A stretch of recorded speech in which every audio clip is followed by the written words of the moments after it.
السلام علیکم دوستو، welcome to our channel the info pile.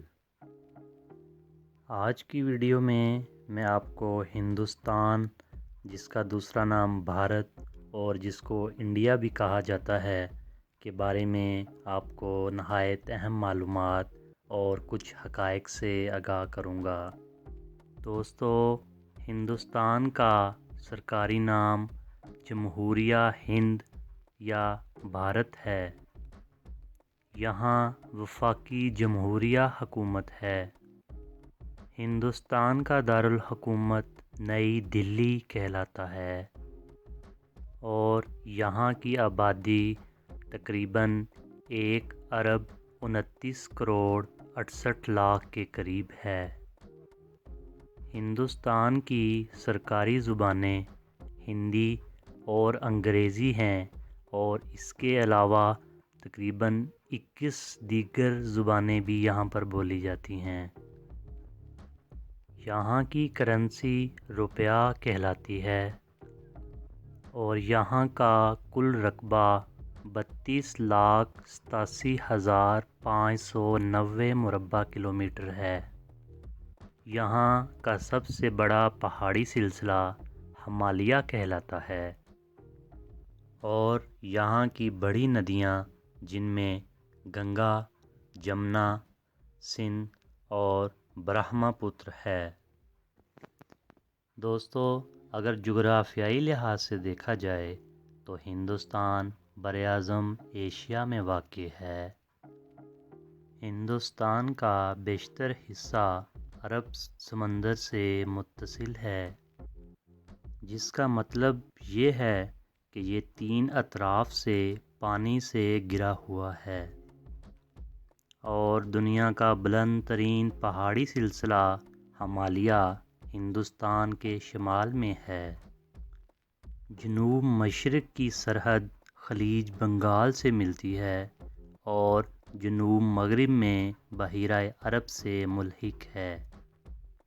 Hindustan کا خطہ مغرب میں صحرائے تھر سے شمال مشرق میں جنگلوں تک وسیع پیمانے پر پھیلا ہوا ہے۔ انڈیا کا شمالی علاقہ دریائے گنگا کے زرخیز میدانی علاقوں پر مشتمل ہے، جو قدرتی طور پر ہمالیہ سے دریاؤں کے ذریعے بہہ کر آنے والی زرخیز مٹی سے وجود میں آئے۔ کچھ جگہوں پر اس مٹی کی تہہ 25,000 فٹ سے زیادہ یا 7,620 میٹر سے زیادہ گہری ہے۔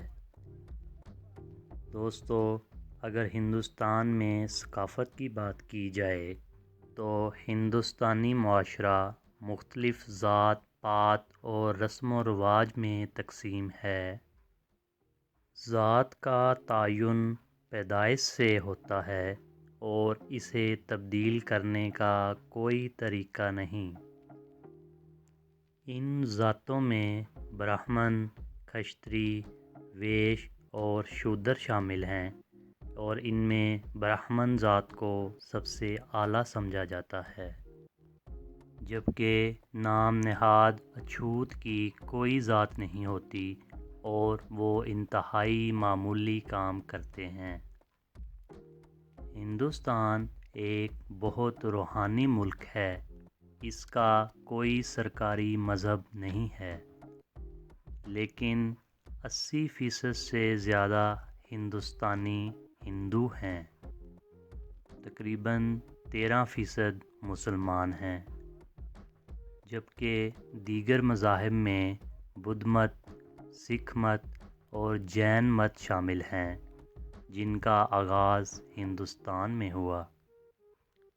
دوستو، اگر جنگلی حیات کی بات کی جائے تو ہزاروں سال پہلے جب سے ہندو مذہب وجود میں آیا، اس وقت سے جانوروں کی زندگی کا احترام ہندو عقیدے کا ایک اہم حصہ ہے۔ خاص طور پر گائے ایک مقدس جانور ہے اور ہندوستان کے کچھ علاقوں میں اس کی پوجا کی جاتی ہے، یہاں تک کہ ان کو شہر کی سڑکوں پر سرعام گھومنے کی اجازت ہے۔ ہندوستان کے موزوں آب و ہوا اور زرخیز زمین والے علاقے تقریباً 65,000 جانوروں کی رہائش گاہ ہے، جس میں ہاتھی، ایناکونڈا، دریائی ڈولفن اور گینڈے شامل ہیں، اور اس کے علاوہ 12,000 سے زائد اقسام کے پھول اور پھلدار پودے شامل ہیں۔ یہ دنیا کا واحد ملک ہے جہاں پر ٹائیگر اور شیر دونوں پائے جاتے ہیں، اور ہندوستان پرندوں کی جنت بھی کہلاتا ہے۔ خلیج بنگال کے ساحل پر سندربن دنیا کا سب سے بڑا مینگروو کا جنگل ہے۔